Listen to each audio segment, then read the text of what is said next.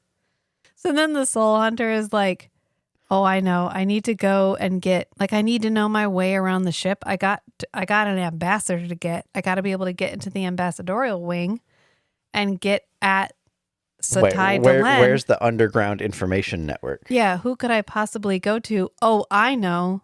The insect guy? Like, we get so much mileage out of this man. The praying mantis alien guy, whose name is Nagrath, by the way. Yeah. And they must have paid a lot of money for that costume because he shows up. Oh, he's a recurring character. Yeah. Without actual character development. He's a means to an end. He's the hub of illicit activity. He's a known criminal facilitator, probably that Garibaldi has a tap on or has paid him to be a double agent. And it's like, let me know if anything really fishy's going on. Like, I'll let you keep doing your like smuggling thing, whatever. Yeah. But anything above a certain amount of danger, you need to notify me about. Well, it's definitely a weird, do we know? Because there's this guy and he appears to be the head of organized crime of some description on Babylon 5. Like, how come we don't have someone who said, hey, I'm doing my undercover work with Nagrath and the Soul Hunter guy showed up? Yeah. You know what? It's fine. Babylon 5 hasn't been around that long. Maybe they haven't had time to fully infiltrate all the criminal networks yet. Maybe. Yeah. So let's just go with that. And with hold on. Oh, no. Nagrath, you said? Yeah. Nagrath is Garibaldi in a suit. It's Garibaldi. One of the Garibaldis. Because Garibaldi is also up talking to Sinclair right now. But yeah, you know what? It's fine. Garibaldi's skilled. It's canon now. He's got a really thin neck. But the Soul Hunter's like, I need a guide to the secret ways. Like, I need an in. I need the air shafts. I need the back doors. I need the maintenance tunnels. I need what are they always in Star Trek? The Jeffries tubes. The Jeffries tubes, yeah. He goes, I cannot allow another soul to be lost. And then we go back to the dome, and oh no, someone else is coming through the jump gate. Didn't we lock that? Who's in charge of locking that? And it's another Soul Hunter ship, except this one is intact. And Sinclair goes, another Soul Hunter? Did someone book a convention and forget to tell me? That's a good line. Soul Hunter convention. And so the guy calls them, and it's clearly a Soul Hunter because they look the same. And he's like, let me in or shit will transpire, man. And Sinclair's like, okay. I'm here to put out a fire. Yeah. He goes, I'm here to see you, Sinclair. And Garibaldi's like, I don't like this. I don't like this at all. And he's like, you never like it, Garibaldi. He's like, yeah, no, I hate it when you go all heroic because it cuts into my business. Like, I've got a job. You got to let me do my job. You see those guys over there that train and literally live in their flight suits so that they can hop into their Star Furies at a moment's notice? I'm going to need you to stop doing their job. I'm also going to need you to stop doing my job. This is one of my problems with season 1. Like, I right, like Sinclair, dude, do you realize that you're cockpit blocking those fighter pilots? Cockpit blocking, yes. He's cockpit blocking everybody. Yeah. it fits his character because he's supposed to be the career military whose parents were career military, whose grandparents were career military. He was the ace fighter pilot. Like, it makes sense. Yeah. He's definitely qualified to be the guy who goes out in the fighter to grapple the tumbling ship. But there should also be other people of similar skill level under his employ. It ends up feeling very lone wolf. Yes. Even though he's very much not a lone wolf. When we have all these other really strong characters, and yet we can't stop inserting this guy. Right. It would have been cool to introduce a new character that is the, like, maybe more toxic male, like, ace fighter pilot, who then has some character growth.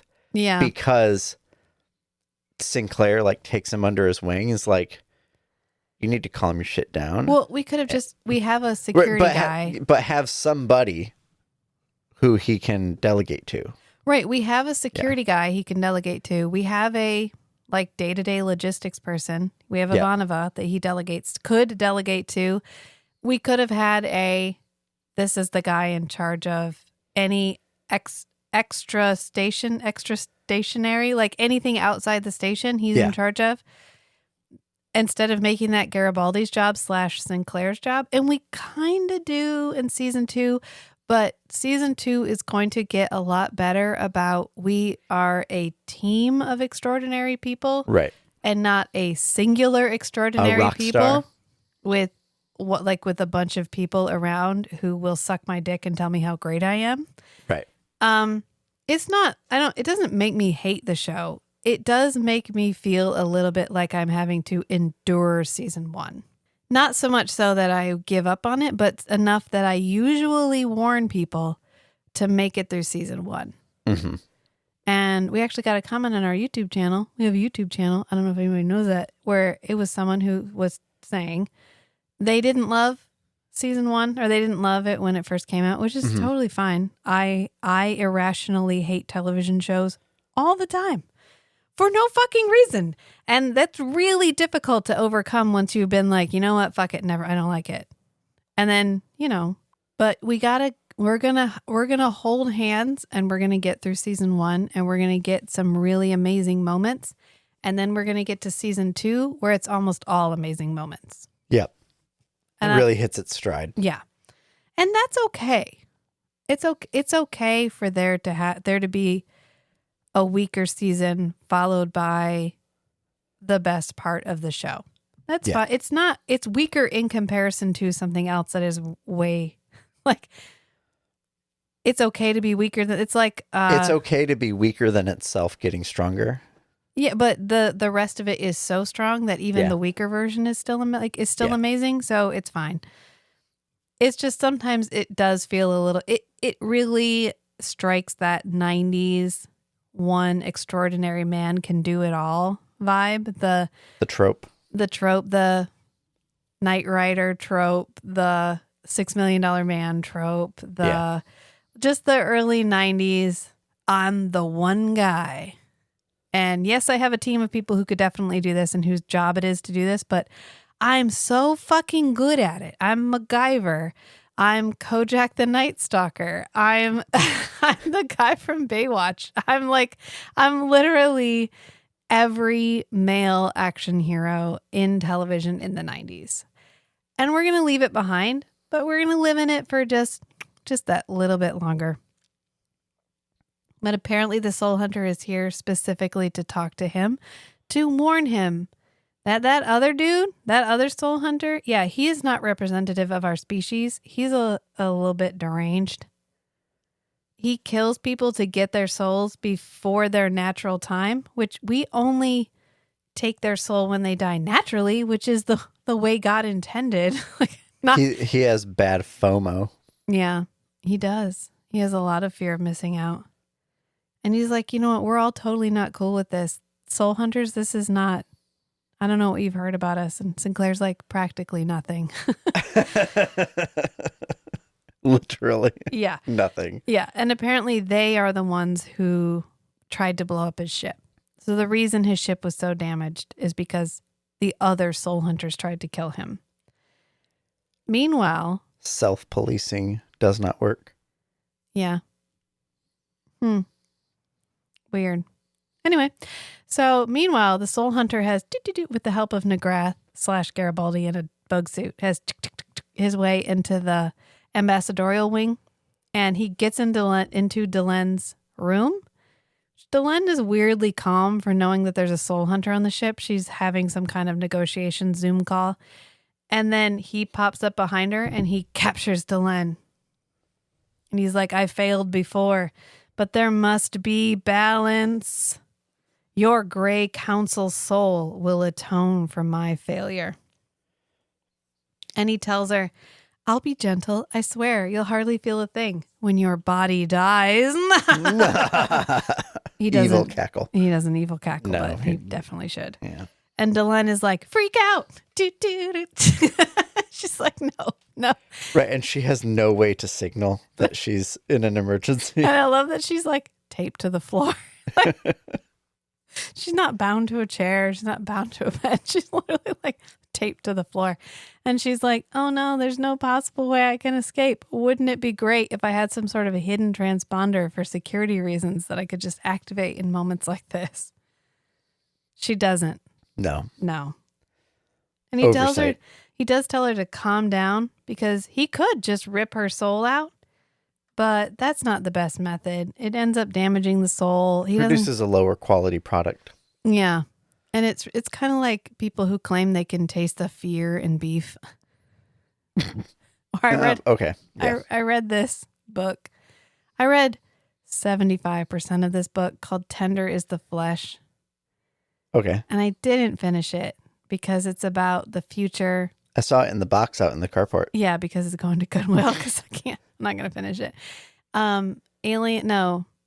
Animals have been infected by this pathogen that transfers to humans when we eat them, and that we die. Maybe could also be a government conspiracy. We don't really know. And you know what animals' meat is not affected by this pathogen? Humans. So now we raise people and eat them. Oh, that's right. Yeah. And so they talk to the people that they're going to slaughter and calm them down before they kill them, because if they're scared when they die, it ruins the meat. Yep. And I didn't finish it. Okay. Because I know Temple Grandin talked about that when she was overhauling like meatpacking plant logistics.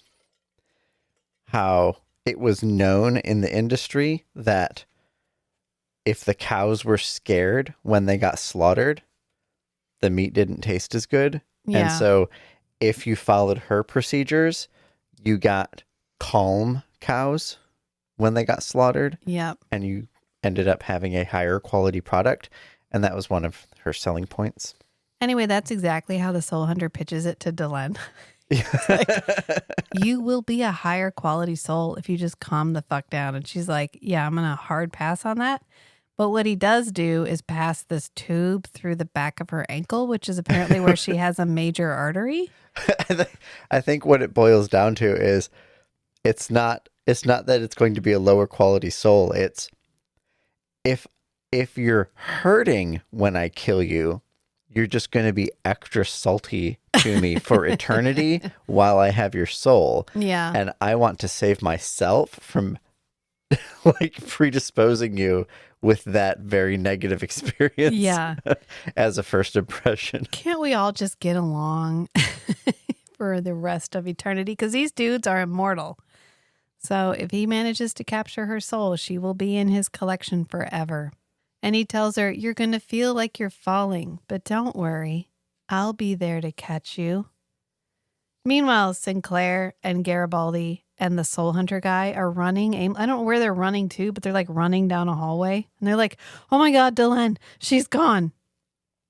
We have to find her. And the guy's like, oh, you're too fucking late. Yeah, she's going to die. It's already happening. I can feel it. I can feel it. And they're like, okay, can you point on the map? Can you point on the map and tell me what he's like? Okay. Oh, you can sense death. Okay, great. Here's a map. Point, motherfucker. And the guy's like, okay, like, I don't know, over here on the right. And they're like, to the right. It's the least specific map they could have, like they could have rolled out a blueprint. They could have pulled up. It's fine. It's fine. And even though a soul hunter is never wrong, they think they're never wrong when they know there's going to be a death. But this implies that they could use that ability to avert a death. What? I just want to throw that out there. And the soul hunter has this coil thing with the glass ball that's going to have Delenn's soul in it pointed at her. And he's like, flashy light tech device? And he's like, oh, yeah, you're close. I can see your soul now. And it's just her face in the ball. He's like, your soul looks like your face. And he's like, ooh, girl, you planning that?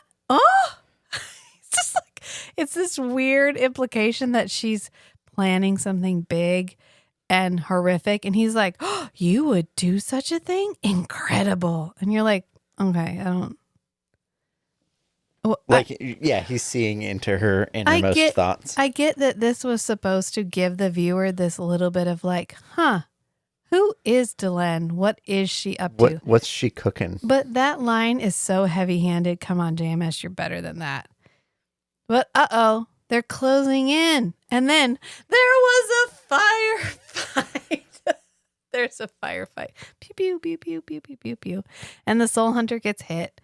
But he's immortal, so like he's totally fine. And then he ends up grabbing Sinclair. But a flesh wound. Yeah, and he's like, why do you fight for her? Don't you get it?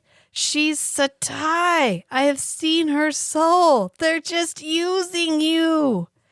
Yeah, you're going to want a big knot in that red string. You're going to want to just another pin in that. Just take that red string and yank, like make sure it's secure because it's going to get stretched. Yeah, back and forth a few times between those pins.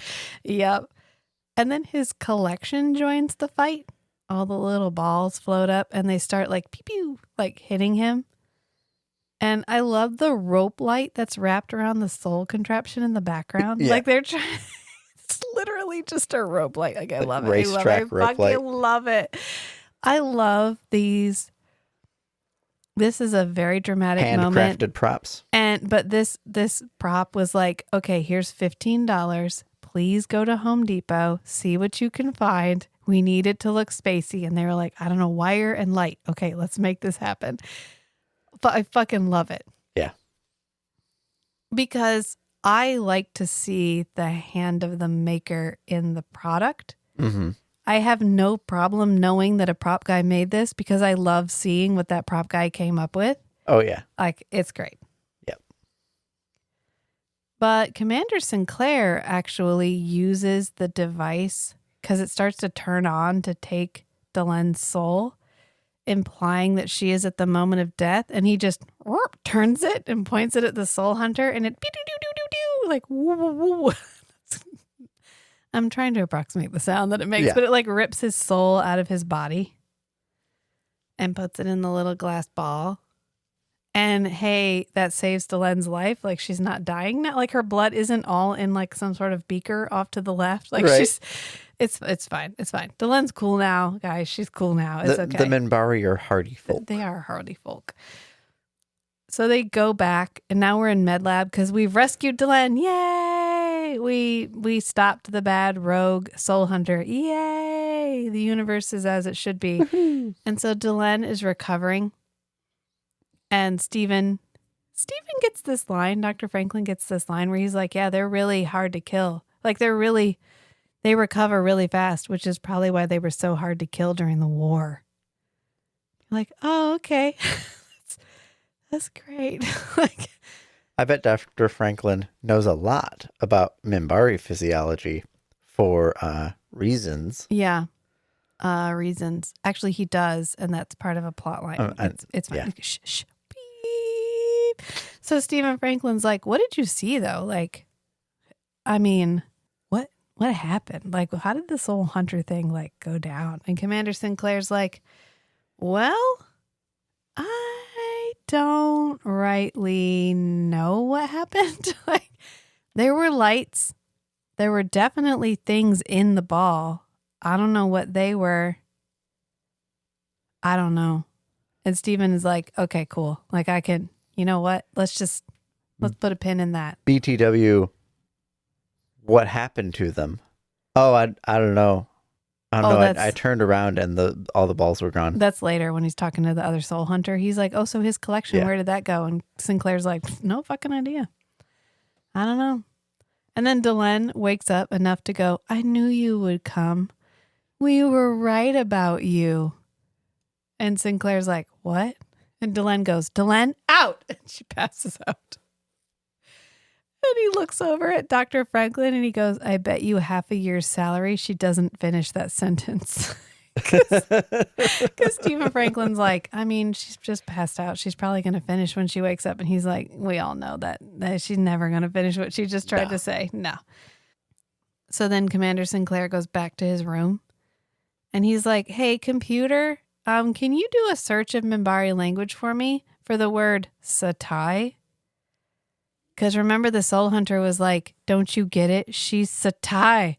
And the computer's like, oh, that's the Grey Council. It's an honorific for a member of the Grey Council. And Commander Sinclair is like, wait a minute. Why does a ruler, like a member of the ruling body of the Minbari, want to be an ambassador? I feel like a Skeksis. And then the soul hunter and Commander Sinclair's like, okay, so you can fuck off and never come back, actually. Babylon 5 is off limits. So yeah, don't ever come back here again. The soul hunter's like, you know what? I get it. We're unpopular. We provide a service that not everybody's totally cool with. So actually, what happened to my brother's collection? Like, where did that go? And he's like, life is full of mysteries. Consider this one of them. That's a good line. Yes. And then we come back to Delenn, who's recovering in her room and practicing some self-care by releasing the souls to the sound of tinkling chimes. She's like hugging the balls and crushing them. And then as the light flies away, it rattles the chimes in her room. Mm-hmm. And so we get some closure. That's the end of the episode. Yeah. I think this episode is important for establishing the amount of mysticism we can expect. And it's important for planting the seeds of, hey, who is Delenn actually, though? There's not enough Londo in this episode at all. Just, you know what? Right. Nagrath is probably not Garibaldi in a suit. It's probably Londo in a suit. Which means canonically, Londo is in this episode. Yeah. That's pretty much all that this episode is really important for. You can't skip it because stuff does happen that you're gonna, I mean, we're gonna circle back. We are gonna circle back to the Soul Hunters again, and we're gonna circle back to Dukat and all of that. And it's good to have this moment of establishing, but I don't know why this episode rubs me the wrong way. It just does, but it's fine. It's over. We moved through it. And now we're going to get on to some of the best episodes in season 1. Yep. AKA the one with, is it Parliament of Dreams? That's one of my favorites. Is that episode 3? That's all the religious ceremonies. Oh, yeah. Yeah. We get plenty of Londo in that one. Oh, we get some good Londo. Gods by the bushel. Gods by the pound.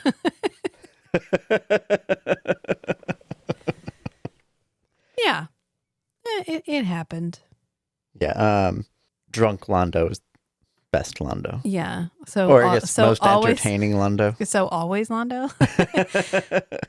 Yeah. It's fine. There's just not as much humor in this episode as there usually is. And when they do try to inject humor, it's funny, but also this was the most cowboy episode because Sinclair saves the day. He has an entire security force. He has people whose job it is to fly the ships, and yet he's the one flying the ships and he's the one enforcing security. And it strains credulity just that little bit where you're like, okay, yeah, sure. He's the one who captures the ship outside the station. Oh, of course, he's the one who gets into a firefight with the Soul Hunter and rips the guy's soul from his body with a rope light. Like, it's fine. It's fine. It's fine. It's Yep. fine. And it happened, and now we can move past it. Yep. So, yeah, I think it's important to acknowledge when an episode is...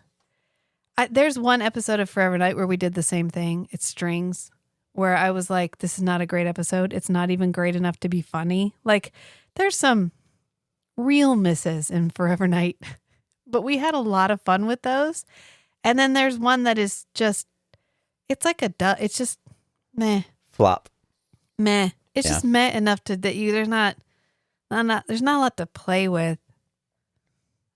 And that's what this episode was. So we're just gonna leave it here, I think. And then we will be on to episode 3 next week. Woo!